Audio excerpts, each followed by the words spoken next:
professor of chemical sciences from Olusegun Agago University of Science and Technology, Okitipupa. He's a member of different professional bodies, a big man of note. He has his Doctor of Philosophy in Environmental Chemistry and also Master of Technology in Industrial Chemistry, postdoctoral in Environmental Dynamics and Management, a member of different professional body. I don't know how I can read all of this. Chemical Science of Nigeria, Science Association of Nigeria, Japan Society of Atmospheric Environment, Chemical Society of Japan, International Society of Food, Agriculture and Environment, and so on and so forth. So I want to introduce and bring to the podium, because we surely benefit from his wealth of experience.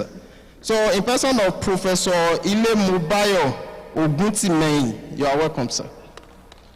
A round of applause for our discussant.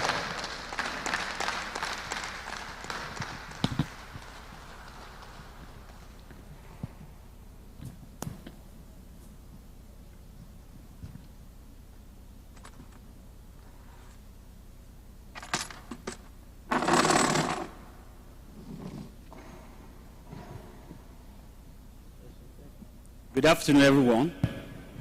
Good afternoon, everyone. Good afternoon, sir. I'm so excited to be here and at this training. I've been around since yesterday. It's also an opportunity for me to learn one or two things. Someone says teachers are the best learners.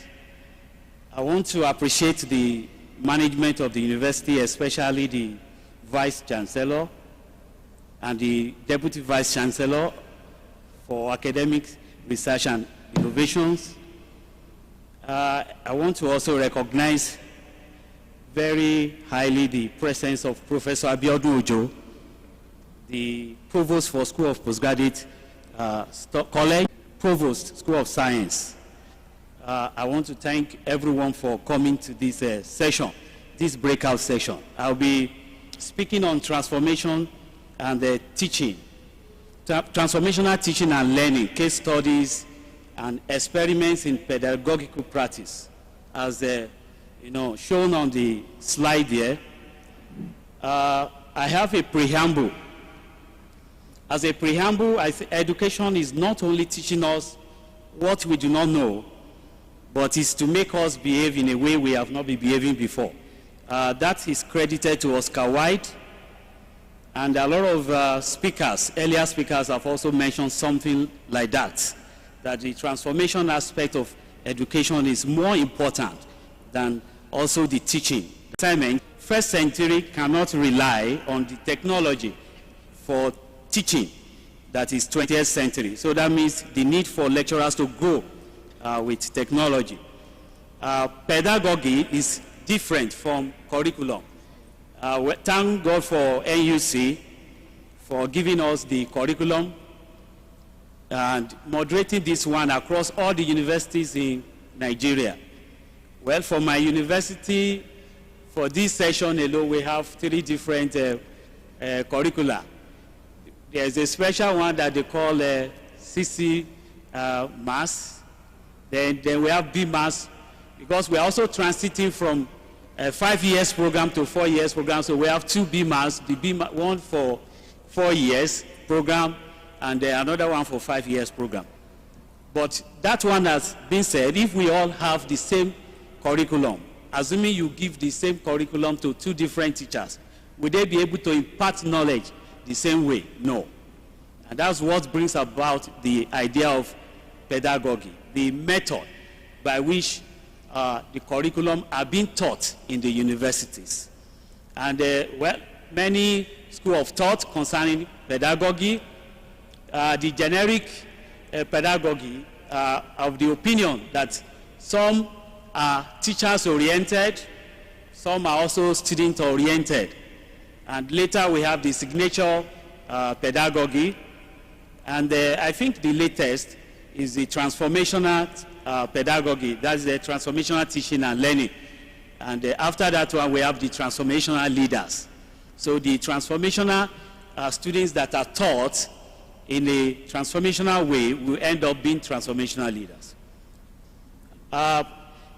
I go to the first slide of this presentation, which is pedagogical practices, and we are looking at case studies. When we employ innovative teaching methods through real-life examples, then we are using some case studies. Case study has evolved as an alternative teaching device that obliges the students to apply theory to practice in a highly participatory way.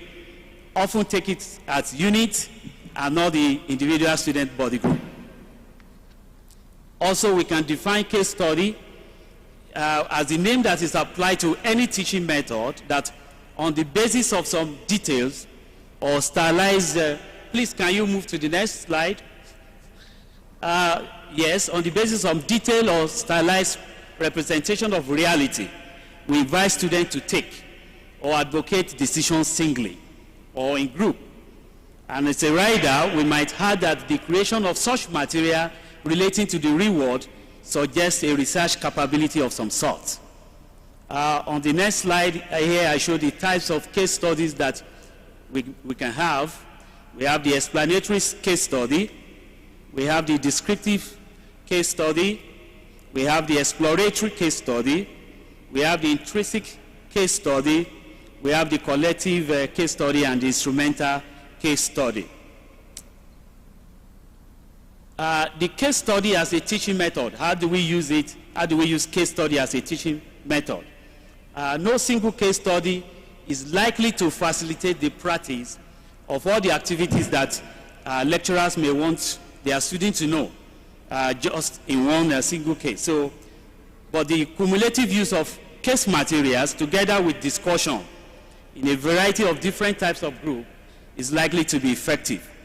And there has to be a process of where there's need to match the objectives of the lecture that you want to present with thoughtful planning in respect of the structures of the case material.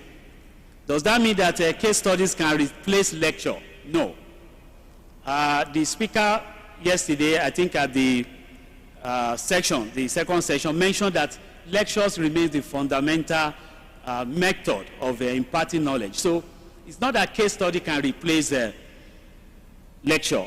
But if we compare case study to lecturing, we'll see that lecturing is faster, it's time efficient, it's less costly, and it's much easier than case study.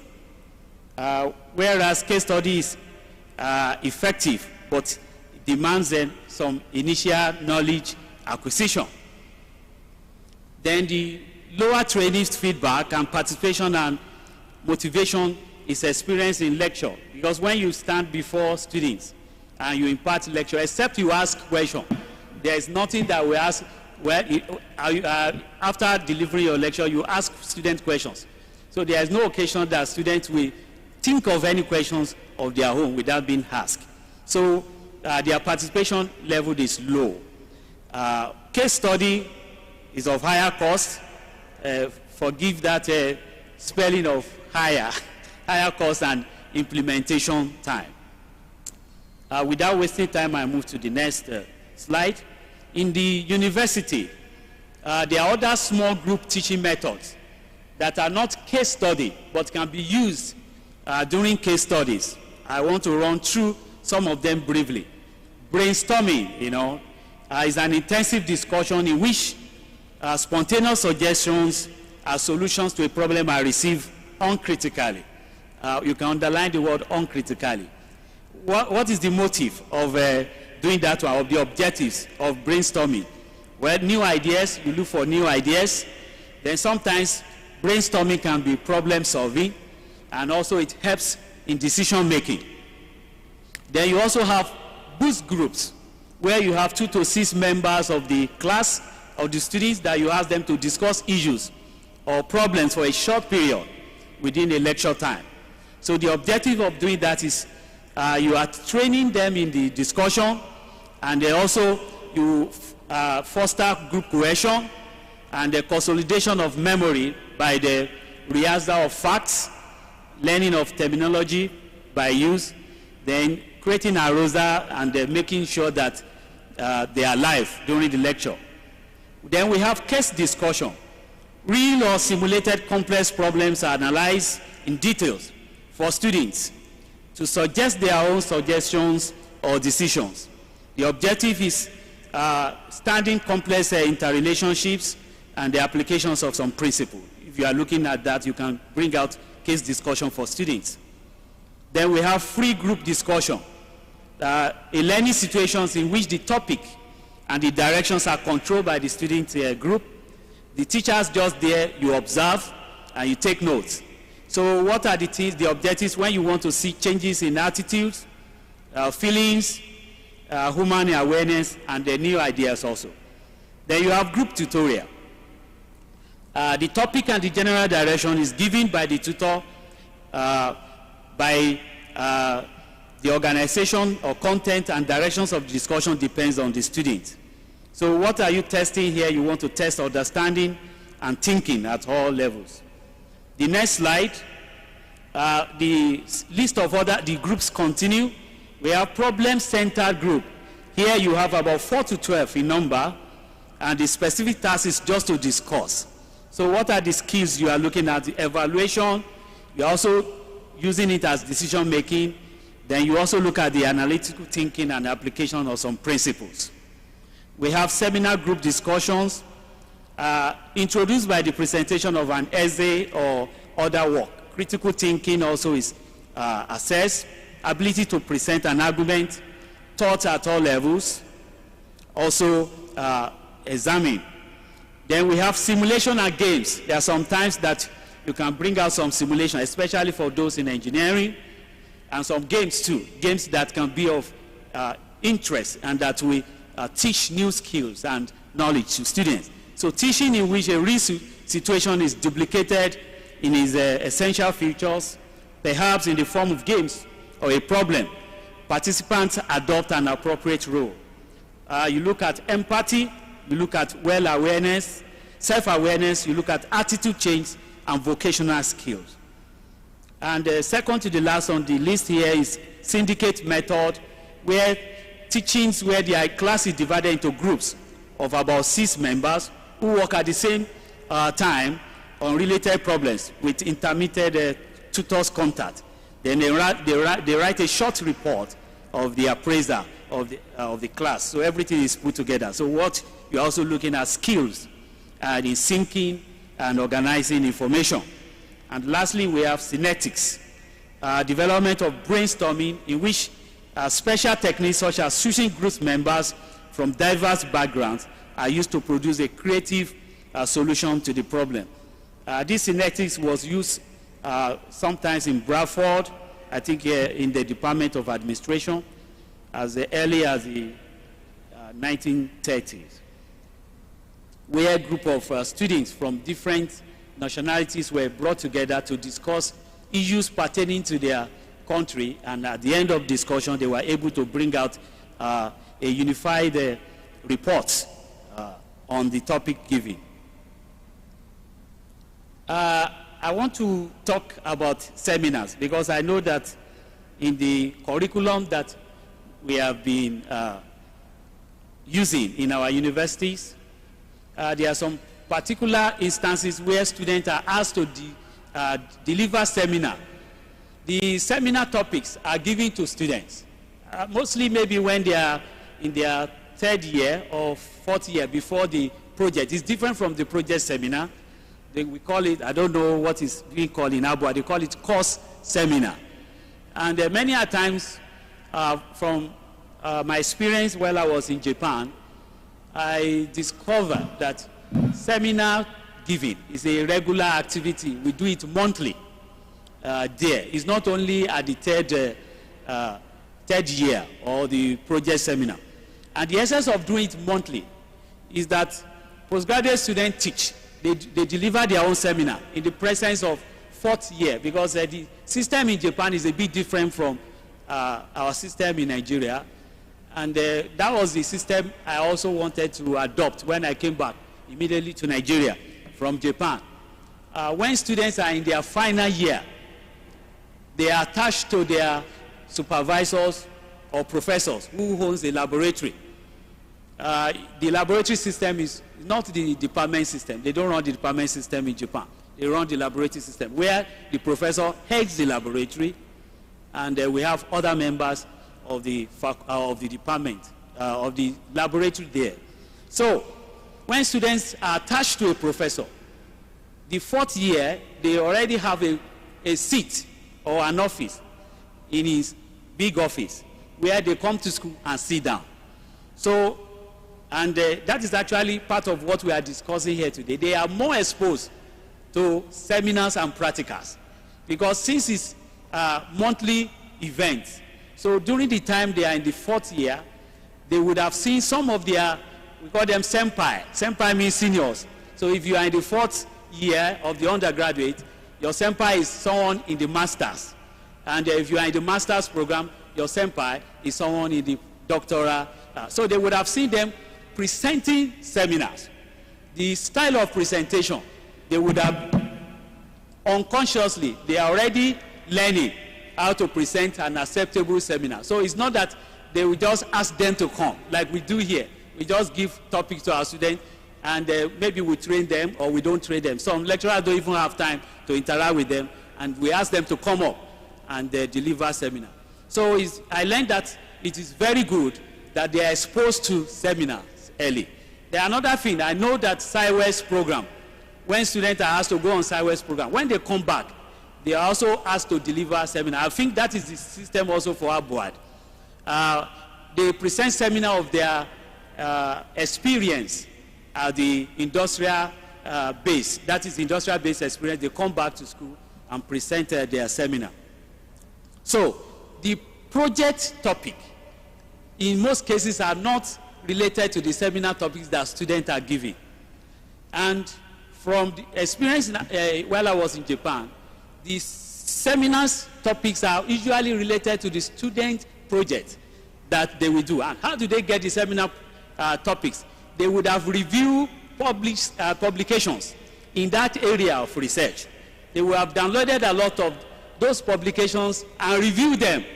So the methodology, they were already familiar with the language of the communication. So when they are now presenting their own seminar, arguments, discussions and everything will not be too far from the article or the journal materials that they have practiced with.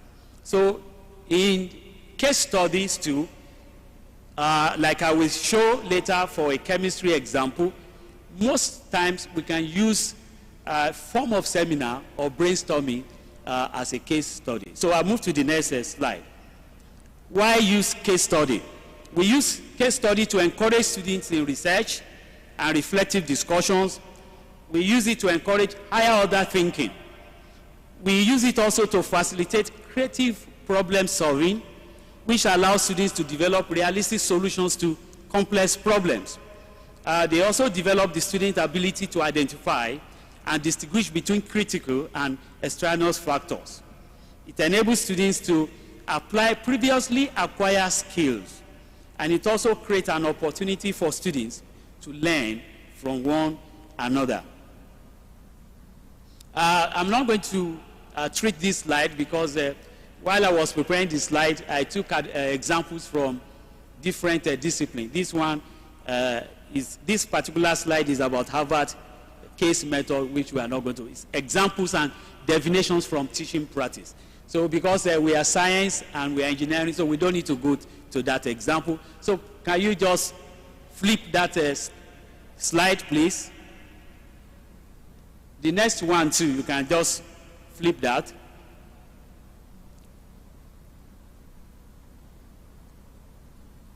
How to teach. How to teach effectively with case studies. Case content should reflect the purpose of the course and should align with the course learning outcomes.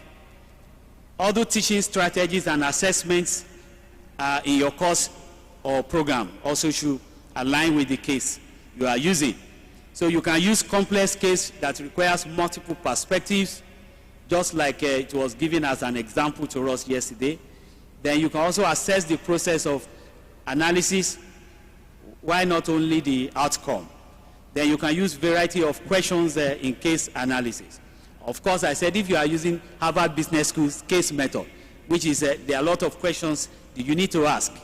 Questions about clarifications or information about the case that is given out, the proper analysis and diagnosis, where you ask questions of why, then your conclusions and recommendations of what now, implementations, questions of how, applications and reflections, so what, and what does it mean to you. I'm going to give some examples of case studies in chemistry. Of course, that is my field. I forgot to actually say this at the beginning, that my field is in environmental dynamics and management. I'm a professor of environmental dynamics and management, and I got my PhD in the year 2009. I think it's 14 years now. After my PhD, I also did 2 years postdoctoral in Japan before returning back to Nigeria. And having returned back to Nigeria, I've been opportune to teach in many private universities, and presently I'm teaching a government university. What we do in environmental dynamics and management, let me say my major is atmosphere-hydrosphere interaction. So I do research that is related to air pollution. I do research that is related to the effect of some organic contaminants on plants.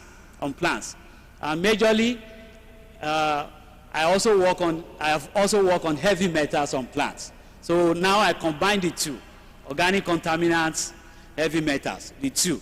So I've worked with polycyclic aromatic hydrocarbons, fluorantine, phenanthrene, pyrene, etc. I'm sure Professor Ojo understands me very well. Thank you, sir. Now, that is the atmosphere aspect. The hydrosphere aspect, I also work with water research. So looking at pollutant concentrations in natural waters, seas, streams, underground waters, surface waters, etc. And fortunately, I have students, both at postgraduate and undergraduate levels, working in these areas.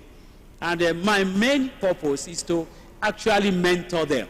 Because when you mentor your students, both the postgraduate students and they become resourceful for you. It's like you are shedding your work.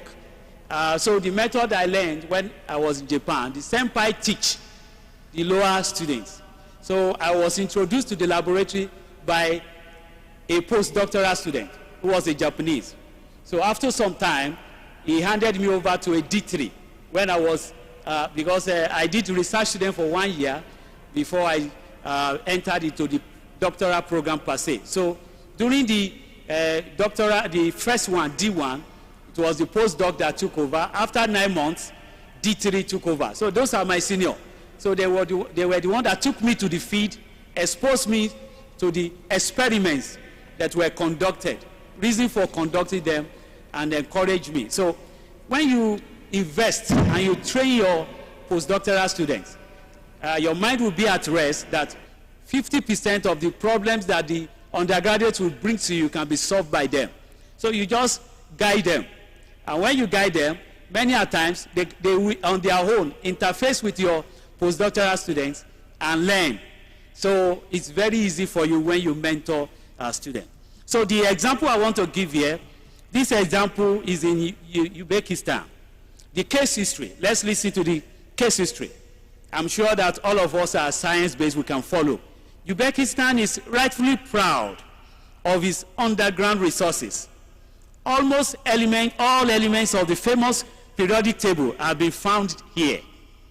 To date, more than 2,700 different mineral deposits and promising ore mining sites have been identified. They include about 100 types of mineral raw materials. More than 60 of them are involved in production, and more than 900 mines have been opened, and their proven reserves amount to $970 billion US. So at the same time, it will also be noted that the total mineral resources potential is estimated at more than $3.3 trillion US. That was the case history presented to them. Now, there are some questions that the lecturers can ask about the case history. give information about the reserves of copper, gold, and silver from non-ferrous metal ores in our country. That is referring to Uzbekistan. So if we want to give this kind of case study in Nigeria, it must be applied to Nigeria. And you must have history of the ores or mineral ores that we have in Nigeria. If you look at the case studies, there are a lot of things embedded. It talks about what they had in terms of ores. It talks in terms of what was available to them, what has been discovered and is brought. Then it also talks about the economy aspect of, it talks about even what those ores have been used to for. Mining, they have been mined, and he said many mining sites have been identified. So the first question, give information about the reserves of copper, gold, silver from non-ferrous metals or in our country. So when you challenge students like this, they have to go through that history and connect. So they have to do some work on their own to find out some data concerning those things, and they can bring out information and write something. Nevertheless, the lecturer also must have his own lecture note that answers most of these things. So you can compare. So the student can actually compare their own work with what their lecturers have done. So they will see how far they have tried. And that brings out critical thinking, from them. So that's one way that case studies can be used to teach. Now the second question says, what can you say about the proven reserves of gold, uranium, copper, tungsten, lead, zinc, and other important minerals belonging to these groups in our country, and the prospect of their increase in the CIS. CIS means Commonwealth of Independent States. Okay, they are a group of some countries that they have formed themselves into CIS. Okay, like we have ECOWAS here. So they are, yeah. What is the role of the Australian company in accelerating the operations of mines? So maybe then, when this history was brought out, there are some Australian companies in Uzbekistan that were involved in mining, like we have China in Nigeria now, or Chinese mining our own resources. So I think this is a very good case study. We can also give it to our students if we talk about where we are teaching about minerals and all. So people in geography to be useful for you. People in chemistry is very important. It depends on the kinds of questions you ask in conjunction to the objectives of the lecture. So that's just one example of a case study. Another one, example 2, case history. About non-ferrous metals, our great-grandfather Abraham Biruni writes in his words about metals the following: there is no mine in other countries that produce gold in such quantity and purity, but the deserts and the sand dunes makes the roads difficult. I come again, say there is no mine in other countries that produces gold in such quantity and purity, but the deserts and the sand dunes makes the road difficult. Where there is gold, there is silver. Look at that. Where there is gold, there is silver. So the case task to students can be provide information about the use of metals in chemical industries, in the human body, and the household items based on these diagrams. The diagrams were many, there are about 10. I just select 4 for you as examples, while preparing this slide. So that can also form a case study question to our students. And when you are their group, they are presented to them in group, they will walk around all these problems and bring out something meaningful. In other words, they will study with themselves, challenging their creativity and bring out something. So the lecturers will also have his own notes that will compare with the student's response at the end. That is example 2. I'm going to give another example. Example 3. This metal has been known to mankind since ancient times, and its alloy was used in the early stages of life. In nature, this metal is rare. It is common in the form of oxide. Mines are found in Vietnam and Indonesia. Water does not affect it. Its compounds are called Zusa gold and are used for wood processing. Luke is afraid of the metal winter.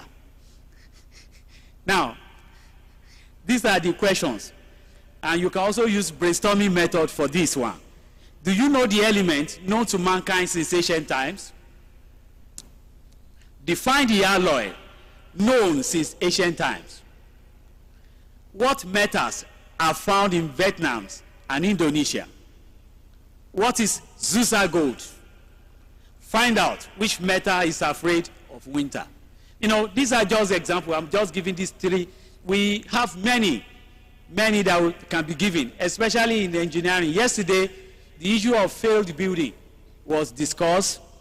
The issue of, before talking about failed road, on my way, when I drove from my place of work on my coming, I took Igbara Igbara Odo Aziz. And I discovered that the road from that Aziz to Ado, very good. Few potholes, you can count the potholes there. And maybe the roads were repaired recently. And after Igbara on entering to Igbara Odo, I saw a place where they bar long vehicles and trailers. They put something like that. So I was thinking that with this kind of barricade for all those long cement vehicles, it will be difficult for the road to get spoiled quickly, because there should be a linkage between carriage load and load bearing capacity. I'm sure those people in civil engineering, transport, and highway engineering will understand what I mean. Because my father was a civil engineer. So many times I've seen him working with Sonia Bonnet, you know, in those ages. They were the one that constructed the Nigerian road to Republic of Benin. So I know that before you construct road, there are some analysis you need to take. You don't just go and say this is a good place to construct road, and you go ahead and clear it and you start building road there. You need to take soil samples. You need to take those samples to the laboratory and carry out some tests on them. I don't know, maybe shear stress and all those things. Load bearing. So you determine the load bearing capacity of the road based on the material from which that soil is made of. And I also have this experience. Recently, I mean, towards the last December, I traveled to Ogun State. And from Lake Ibadan to Abeokuta was a very smooth road. But traveling from Abeokuta towards Lagos, especially before getting to where you have a Lafarge cement, that road, very terrible. It's the worst road I've ever seen in my life. And I was thinking, because there was a time I worked in a Lafarge cement. So by that time, it was not like that. And I was thinking that in Nigeria, don't we have the legislation against use of road by heavy trucks? Because I know there was a time where they used to have a weighing room, where before they use the road, they have to park, go there, weigh, and maybe they have a kind of money or tax that they will pay to the government for road maintenance. But all those things are no more in existence. So this can form a case studies for our civil engineers to look at the relationship between longevity of roads and the use of those kind of trucks. And I know there's a company that is notorious for that. I don't have to mention the name of the company. I know many of us know the company. It's a cement company. And when they use it like that, there must be kind of things that they can do for the government that such roads can be maintained quickly. And in abroad, I don't know if this is true of America, but I know that there are some special roads made for heavy trucks like that. They don't use light vehicle roads. They have a special road. So until when we get that, and I look at the case with Abeokuta, that scenario I narrated, there is not going to be any solution in view for now, because I know that place is light storage region. Of course, because of the cement factory there. So limestone region will not sustain heavy load because the road will shift. The soil will be changing from time to time and is subjected to reactions of water with stalagmite and stalactite. So we know that there's maybe some cave underneath, and those caves, when you bring heavy loads on there, some of them might be caving in. Those things will be affecting the way the road behaves. So until the road, the kind of formation there are well studied, either by geologists or geophysicists, and they provide solution that civil engineers can use as information before building or reconstructing the road. So those can form a kind of a case study. Thank you. Now let me move to the next slide. Types of approach, case studies approach in social sciences. Well, this one does not affect us, social sciences, but let me say ethnographical study. Ethnography aims at reconstruction and description of elements of the culture of social group or society, which is sometimes qualified as an extended case study because of the extensive and long-standing participation in the everyday routines to master the language and cultural meaning. Then we have life history and bibliography research, case studies of mostly professionals, persons aim to illustrate relevant perspectives from participants in problematic situations. Then we have ground theory research. The ground theory research aims at formulating theories by extensive study, comparing large numbers of cases of certain phenomena. Grounded theory research, which starts in an explorative way with sensitizing concepts that directs the initial observations and analysis and develops theory through an iterative process of alternative phases of observations, analysis, reflections on analytical categories. Then we have some case studies and its role in contemporary development. I'm going to skip this slide because that would have been covered elsewhere in economics, in public administrations, then some examples for some courses like the one I mentioned in Bradford. Practicalities of case studies, selection of cases. Case studies, either as interdisciplinary reading materials or as a teaching material, can support numbers of objectives, but not always at the same time. Furthermore, it cannot be assumed that the study of one particular case is adequate to test student understanding of specific concept. Cases either needs to be cumulative or to be specially constructed to test for both over and under generalization. Now, roles of the lecturer or tutor. The lecturers need to specify educational tasks, like I just show in the example, and objectives, and to set out work plans that will achieve them. Patience and the tolerance will be required on his part as students learn to adjust to the rules that active involvement with case materials require. Well, this is not about case study. I have seen in most cases some lecturers want to set questions, and they will set questions to their own standard. They have forgotten that they taught the students, and the students couldn't have at that time acquired enough knowledge like them. This happens mostly for young academics, people that have just entered into the academic career. You want to impress, like it was mentioned also yesterday, and you want to also show the students that you are there. Probably you are a first-class material like me, and you want to, impress students. You want to tell them that you are hot. I've seen me, not even a young academic, a senior lecturer that said, yes, the question is set, the student will take. The essence of testing questions, setting questions for exam, is not to make sure that students fail. In most universities and abroad, when your students fail, you fail. When your students fail, that means you fail.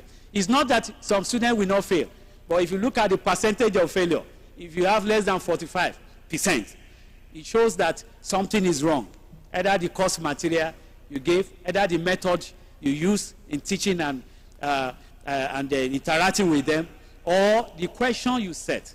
And I always want to emphasize when I speak with colleagues that instead of what we call summative assessment, it is good to use formative assessment. Formative assessment would have ensured that you have given the student at least 2 assignments. You also give them tests, at least 1. And that one forms part of their continuous assessment. Sometimes some institutions agree that attendance in class should be about 5 out of 40, that is for continuous assessment. So any serious students that has been coming to class, taking assignment, and write your test cannot actually have less than 25 over 40. And that will assist such students to get above the minimum pass mark. So in most cases, when students fail generally, check the assessment criteria or the method of teaching of the lecturer. Thank you. Next slide. The case study as a form of research activity. Cases as research devices raise certain issues of methodology for some disciplines. And one of the aims of the case study is to establish higher levels of theories and framework for ideas that is subjective on how certain types of real-world problems are to be handled. There are a lot of arguments that are in favor of use of case studies. Undertaking research on a case basis can be a way of building up the number of instances over which a well-established generalization is held to be appropriate. And it's also to test some established theory, or case studies can add something totally different to the fund of human knowledge. They show something of great variations in circumstances and their manifold complexities. They show how those variables handled in abstract models and in theories are in practice embedded in human situation. Now, I want to talk about the second aspect of this lecture, which is experiments in pedagogical practices. Experiments are a set of observations and hypotheses that are created in order to explore how the world works. And this is frequently explored by STEM discipline. STEM means science, technology, engineering, and mathematics. The goal is always to test new ideas and collect data so that we can make informed decisions about our world. I'm conscious about my time, so about our time, not my time alone, your time too. So I'm going to rush through some of these slides. Experimental teaching. Experimental teaching is an important teaching content of science and technology. Teaching is an important means to cultivate student innovative. All those things have been said. And there are 3 types of variables: independent variables, dependent variables. We have an intervening or control variables. Types of science experiment. We have lab experiments. We have exploratory science experiment, practical scientific experiment, fieldwork science experiment. I'm sure we are familiar with lab experiment. Almost all the universities we have labs, a laboratory. But the issue is this: the standard of labs that we have, are they the types that should be in the university? Because there should be some general labs for students in 100 level, 200 levels. But when it's coming to final year, they want to do research, there should be a specialized lab. And if not, at undergraduate level, postgraduate, you have postgraduate research lab, which should be different completely from the general laboratory. I know one problem is that most of the people in the college, even the deans and the HOD, sometimes don't even know how the labs came about. When they were constructed, they were not, they were never informed, and they were not part of the, so they just brought, maybe they brought someone who was a consultant and is a lab specialist. So the specifications are not strictly adhered to. There are some specifications that labs, standard labs especially, should have. So, and also it brings about the issue of ethics in the laboratory. There is some general knowledge that students should be exposed to as to the use of laboratory. Another issue is safety issue. And my observation, I think I can also say it here. Like this gathering now is about academic staffs. What happens to our technologies? How do we train them? You are here. Oh, that's very good. Because both the technologies and we are all teaching staff. And we are all involved in teaching of the students in one way or the other. what I normally do is that when I have, I also have to mention, because yesterday it was pointed out that in Nigeria, I'm sure it's popular in Nigeria, once you become a professor,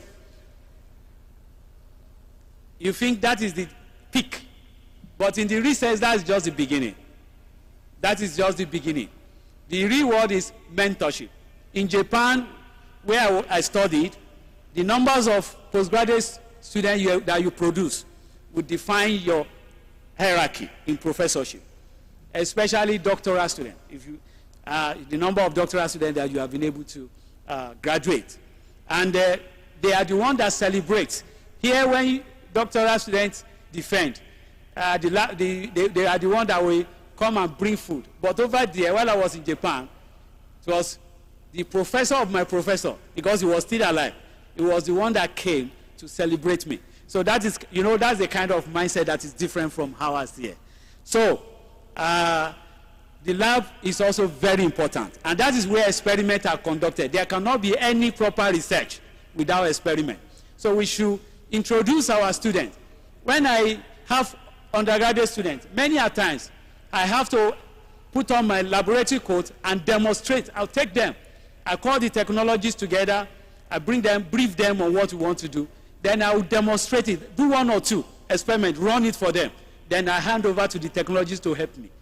So through that way, it has been helpful. And on the feed, I will show you some slides. Please, can you press that link on Fieldwork Science? Can you press the link, please? Okay. That is, you can see those students there up, and the 3 slides are the students that they are just graduating and going for service, maybe next week or the week after. They are graduating this year. That is last year. That was around April, May last year. That was the, so that is feed experiment. Feed. They were on the feed. And you can even see that even when they were on the feed, I asked them to put on their protective clothing. You can see they have their overall. You know, so those are some of the practices that we need to introduce. When we introduce, of course, I have some to show while I was in Japan with my professors there. So we normally go on the sea 2 times in a year to collect sample. So you can see that is a sea and a experiment going on. So those are fieldwork science experiment. Now let's move to the next slide because of our time. Because I can see the moderator is coming to me to tell me that my time is fast spent. Why is it effective to teach science through experiment? Teaching science through practical experiment is one of the most effective ways for students to understand scientific concepts and process. Practicals, on-hands projects help students visualize how this concept. 5 minutes.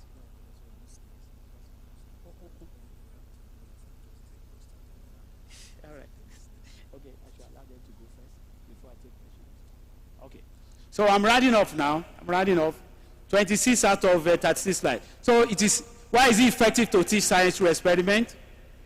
Component of a well-designed scientific experiment: observations, questions, hypotheses, methods, and results.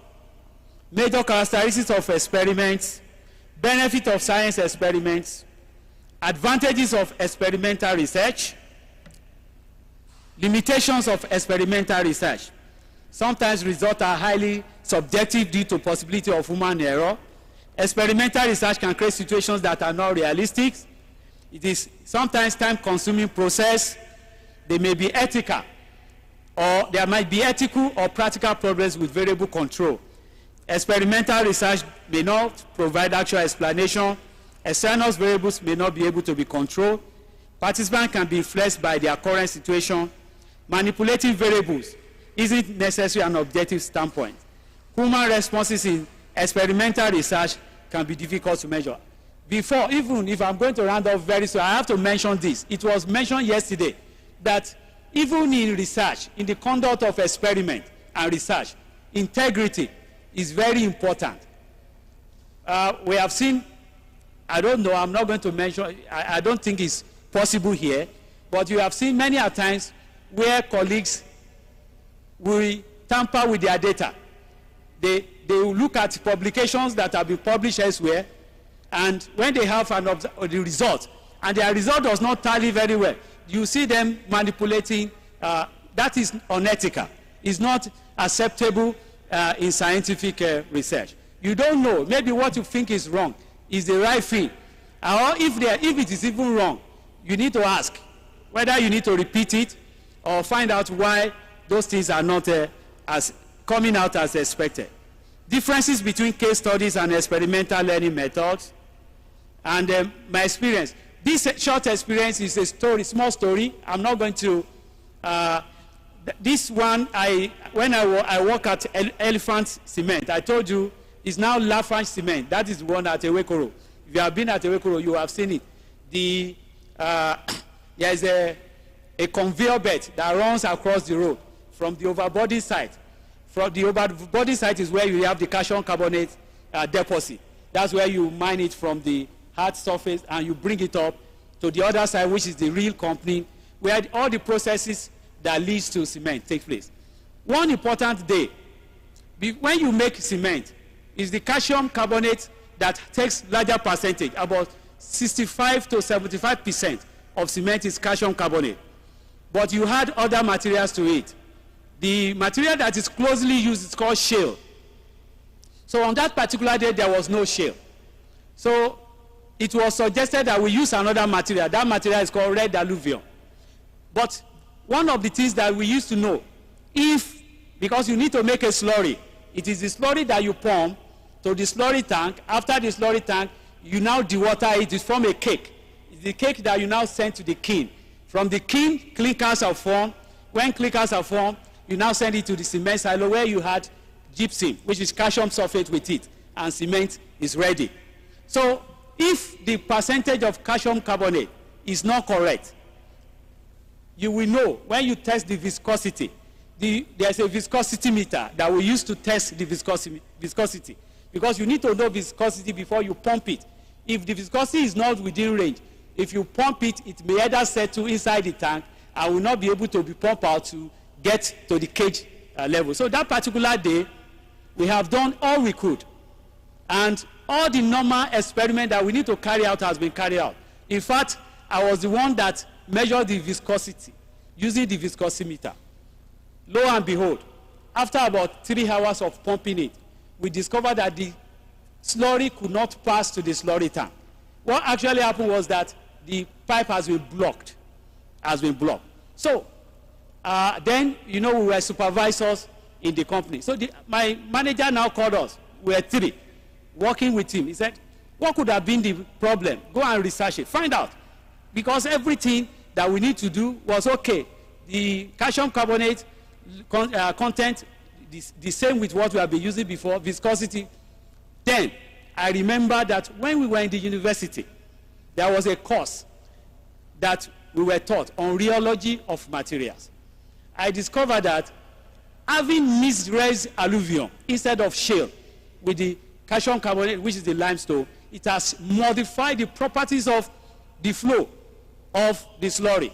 That makes it to behave like plastic inside and that is what makes it to block the pipe, because it was already setting inside the pipe. So that was a very good first-hand experience of applying what I had in the university through theory to a practical life experience. I have said many things, and there are a lot of things I would have said, but time. I want to thank you very much for listening to this lecture. Thank you. Let's give a better round of applause to our discussant and trainer. Professor, we thank you so much. We really appreciate you. Even for the time, we were able to gain a lot, and especially how you are able to give us case studies which are easily relatable. Even that's why the fact that chemistry can be a bit abstract, you still use examples whereby people can easily relate to it. We really appreciate you, sir. It really shows the experience you have both nationally and internationally. God bless you, sir. So we will take questions now. Please, questions quickly.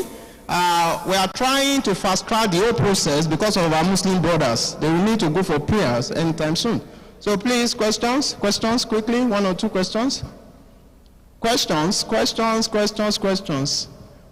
Oh, all right. Okay, Prof, sir. I was going to just start with a question. Sorry. All protocols duly observed. Prof, I have enjoyed all your presentation, and I know that you have not slept overnight just to make sure you satisfy us today. Thank you very much. Thank you, sir. To my colleagues, I'm grateful for these sessions that we have. We are learning. Now, we've been talking about how to use case studies in our classes. But there are some things that are going through my mind. For example, as a chemist, and we are trying to introduce concepts to students. I'm not sure whether we can apply case study to those situations where they have to learn those concepts through regular traditional method. For example, if I want to teach, what do they call it? Introduction to Organic Chemistry, where we have to learn names and other things. Can we do case studies by saying, okay, we are going to do IUPAC nomenclature. Let us brainstorm and do the case study for IUPAC nomenclature. I'm not sure that that class will go very well. So please, I want us to know how we are going to be able to determine when case studies are applicable and traditional method of teaching are applicable. Thank you very much. Thank you, sir. So any other question so that Prof can take them together? Let's ask questions so that we know that we actually understand this is practical session. We are meant to participate in everything that we do. Okay? So no question? All right, Prof, let me ask this so that you can just take it. Maybe by the time you are answering, somebody might remember something. Okay, in a situation you are talking about when students go for CERTIFICATE, and actually they come back, we also practice that. They give seminar, they present what they have gained.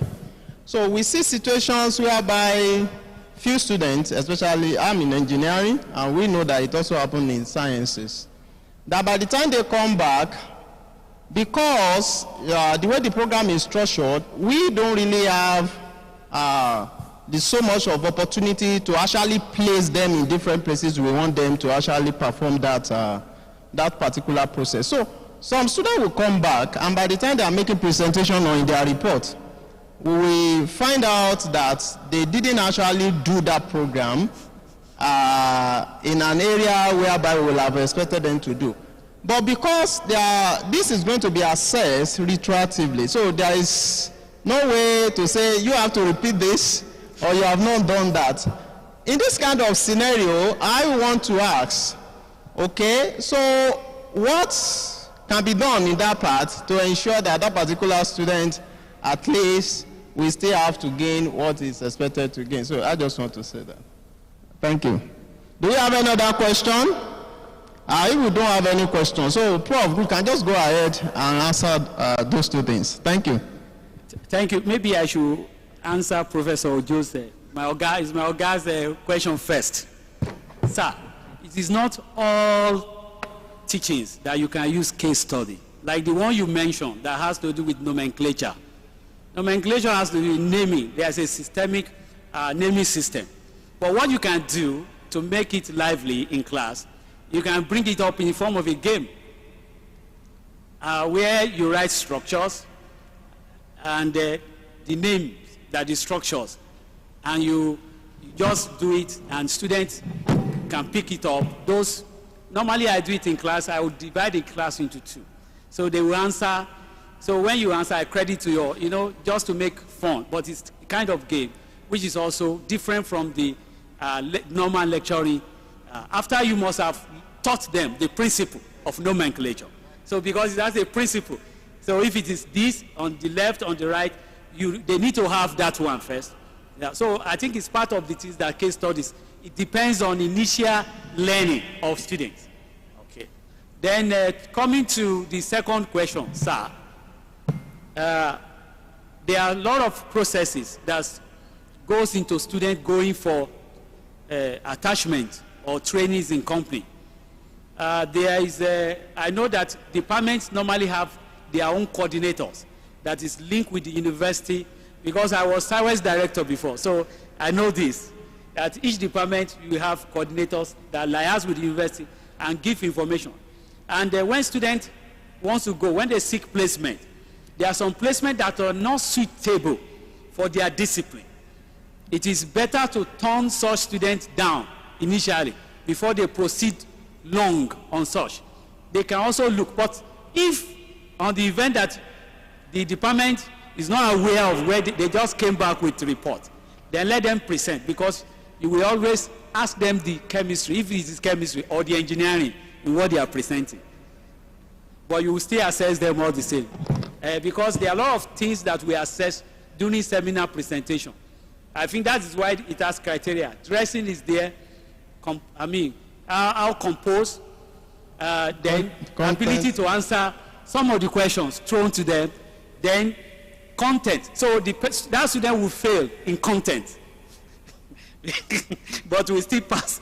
So in others. Thank you. Thank you so much, Prof. We want to appreciate you so much, and it is not to be forgotten that Professor Oguntimei has been with us since yesterday. I learned that he actually thought that his session was meant to be yesterday. So throughout the program we had yesterday, he was here, so he slept over and to be here. So Prof, we want to appreciate you so much. We've really gained from your wealth of experience, and we cannot thank you enough. So I will want every one of us to stand up while we put our hands together in a good ovation. Let's appreciate Prof. Thank you so much, sir. God bless you. Let's keep clapping. Let's keep clapping as Prof comes down to his seat. Let's keep clapping.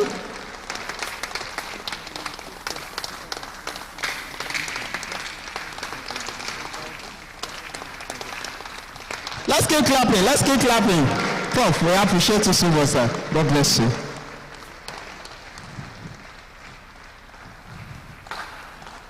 Thank you, sir. Let's have our seats briefly before we take our leave. So this will be the end of this program. When we leave here, we go back to our different places as we go and celebrate the public holiday, the Easter, and for our Muslim brother that are fasting, don't worry, we will keep your own menu till after. So by the time we leave, I've just been told that we just try orderly file in to that table by our right hand side, and we pick our individual about what is there. Just take it along, then when you get to your offices, you will see it. So I want to appreciate our Professor Abiodun Ojo for the time that he has spent with us. Thank you so much, sir. Professor Okiki, thank you so much, sir. In absentia, the Provost College of Engineering also sent his greeting. So I want to appreciate all the faculty members that are on seat here. Since yesterday we've been around, and you can attest to the fact that we've really gained a lot. So the main thing is that everything that we have gained, we go back there, we input it, and we continue to integrate it to how we take our academic services and also the technologies. You have been told you are also an academic staff, though we know some other time we will say you are not an academic staff. So we will handle all that. So those things, don't worry, you are an abridged staff. So we will always undo that. So I want to appreciate every one of us. So let's give a round of applause to ourselves for coming. Let's give a round of applause to ourselves. So thank you so much. I wish every one of us a good time during the whole day.